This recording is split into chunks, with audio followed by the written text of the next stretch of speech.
the English part of our talk because Jalyn, she's teaching right now, so she'll come in later and discuss further details about what students would need for English in high school. So I was asked to, you can tell everyone here the relevance and importance of English still in our current society and economy that is built and developed using skills based on mostly math and science. So, but I'm here to remind all of you that English should not be neglected.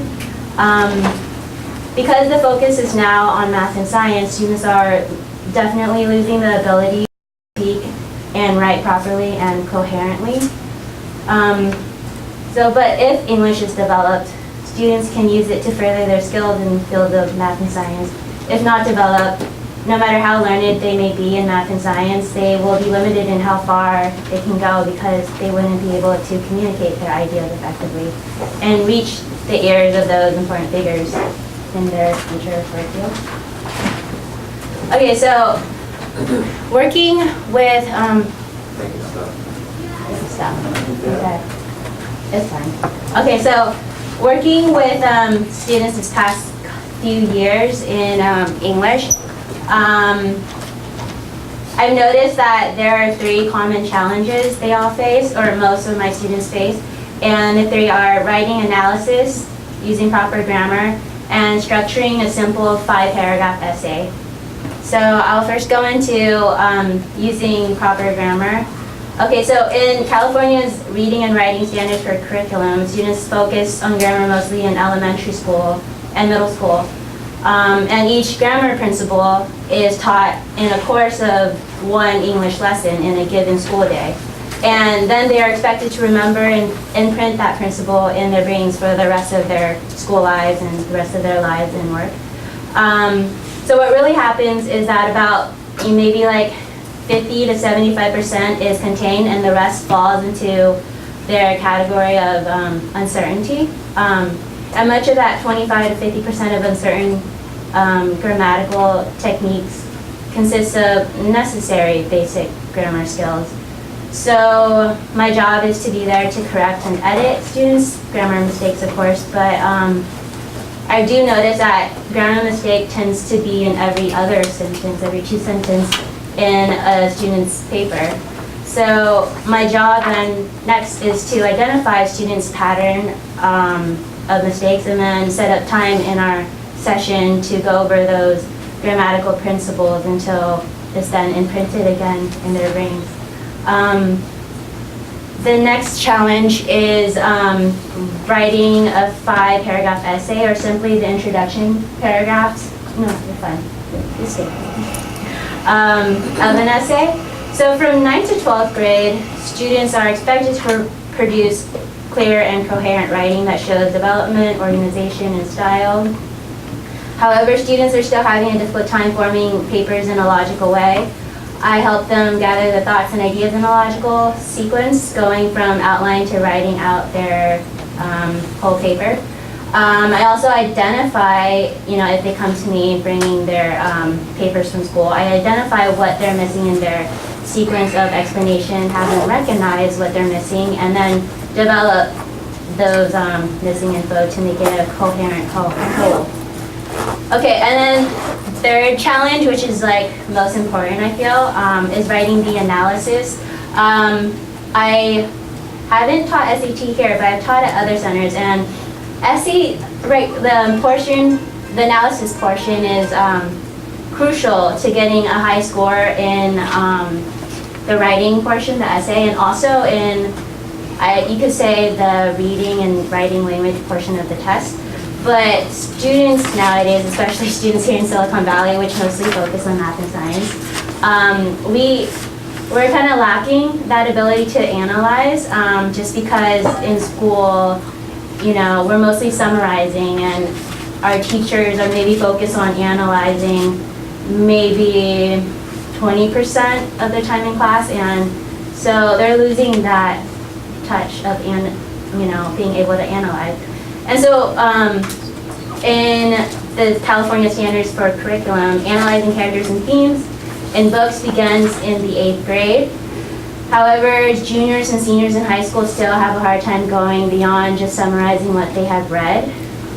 So in my sessions with students, I go beyond summarizing into the realm of answering why this is significance, why is this message, theme, and character development significance.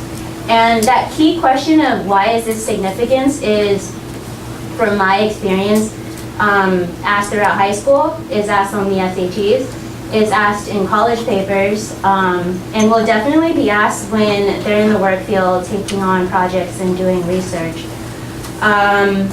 In just a matter of years, the ability to analyze goes from answering questions such as, why do you think the author believes in this message is important, to why do you think this company should invest in your research and project? So to succeed later on, yeah, it'll probably be nice to have the ability to answer deep, probing questions and have that on your tool belt. So that is what I wanted to share. So now we'll go to Xiaolin.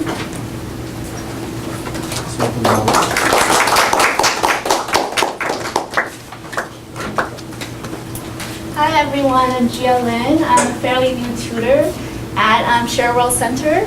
I completed my bachelor's in English, and I'm working on my multiple subject credential to teach elementary students.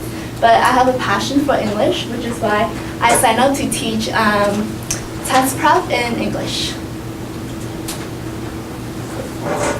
Okay, so a lot of students, they study for long hours, and they might be really committed to studying, but there's a concept called study smart, and that means that students study more effectively doing a shorter amount of time. So studying smart means that instead of studying for 6 hours or 8 hours right before a test, students to come up with a study plan. And when it comes to test prep, it's best to study at least 3 months ahead of your test. Even better if you have 6 months to study. That way you can break up all the components and you can learn things during your own time. You don't have to rush, and that way you will learn new skills more effectively. It's also important to utilize multiple resources, such as using a private tutor, using small groups, using study groups, and online guides. I myself, when I was studying for my GRE and teacher preparation exams, I used Khan Academy, which Khan Academy was my best friend. It taught me a lot that I didn't know, and it taught me in a way that was to my level. So you have 2 students, and these 2 students are at different levels.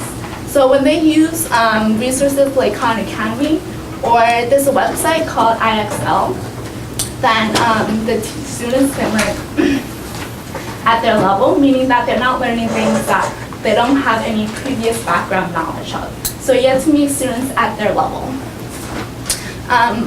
Students need to discover their own strategies, and that way they can personalize their own learning.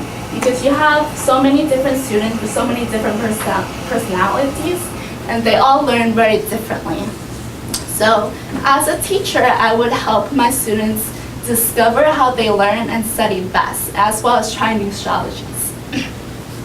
And as a teacher, I want to diagnose individual student strengths and weaknesses, because different students have different strengths.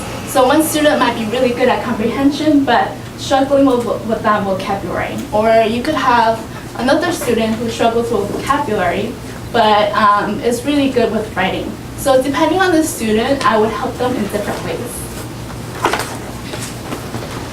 So an overview of these 3 exams. So PSAT and SAT are the same. Now, ACT is different from SAT.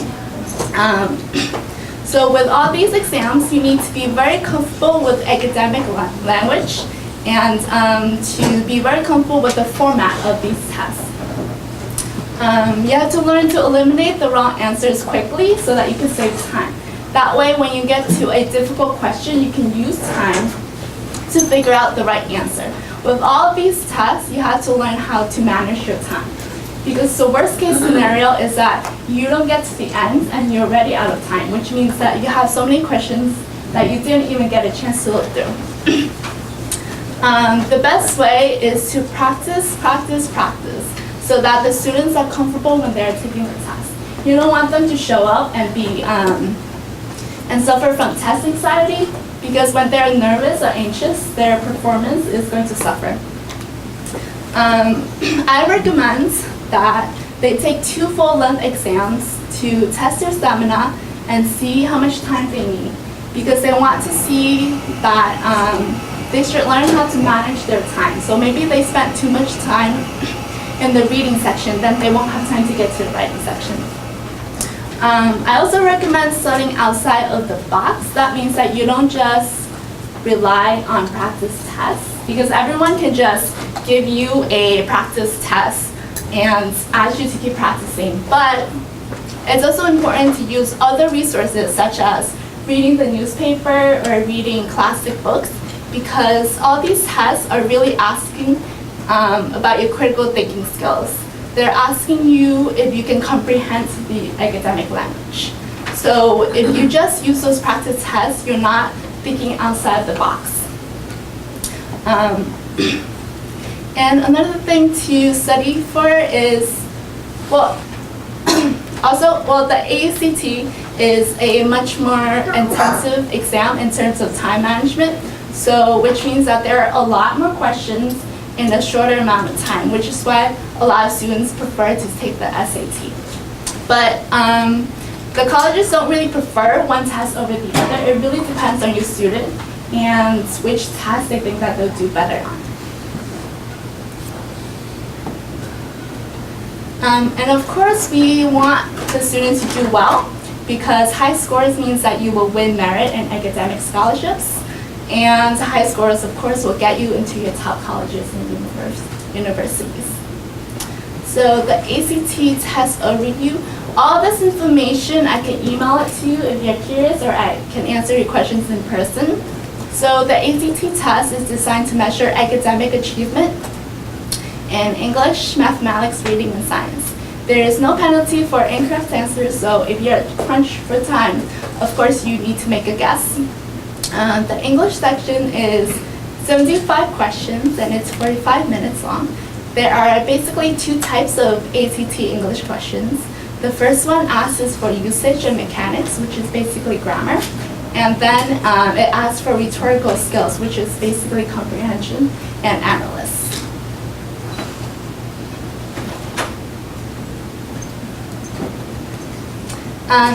So the reading section is 40 questions and 35 minutes long, and it asks you to analyze key ideas and details.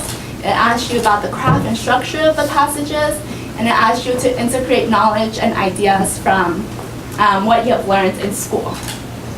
The writing is 1 essay in which you would need to complete in 40 minutes. Students must clearly state their own perspective on the issue and analyze the relationship between their perspective and at least one other perspective. They need to develop and support ideas with reasoning and examples. They need to organize their ideas clearly and logically and communicate in standard written English, which means that they need to know their grammar, they need to know, they need to understand what perspective is, they need to organize their ideas, and they need to do it within 40 minutes. Usually students, they edit their papers before they turn it in, but when it comes to these tests, they need to know, they need to be able to write a final draft on the spot. So the SAT is a fairly new format from 2016. There are 4 choices instead of 5 choices, and there's no more guessing penalty. The reading and writing scores are combined to total 800. You will have to define vocabulary and context, which means that you no longer have to define vocab in isolation. That still means that you need to practice your vocab. It just means that you will be given some hints. There's an emphasis on understanding and using evidence, making logical arguments, and using scientific reasoning, which is why I encourage and recommend that our students read outside of those practice exams. So they can read scientific journals, they can read newspapers, they can read the books that their English teacher assigned them to help them gain a better understanding. The reading section is 52 questions, and all questions are based on a couple of different passages.